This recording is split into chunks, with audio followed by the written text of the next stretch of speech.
বান্দারে আমি আল্লাহ না তোরে এত নিয়ামত দিয়া সুন্দর করে বানাইলাম।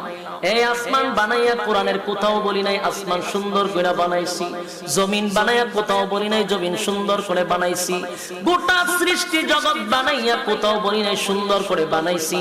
কিন্তু মানুষ রে তুই 3.5 হাত তোরে বানাইয়া কোরআনে একটা নয় দুইটা নয় 4টা কসম করে বলছি তোরে সুন্দর করে বানাইছি।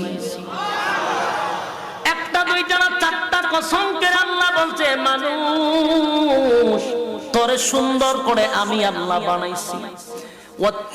তিন ফলের কসম, জাইতুন ফলের কসম, তুর সিনিনা সিনাই পর্বতের কসম, ওয়াহাজাল বালাদিল আমিন পবিত্র মক্কা নগরীর কসম। 4টা কসম করে আল্লাহ বলেন লাকাদ খালাকনাল ইনসানা ফি আহসানি তাকওয়াম।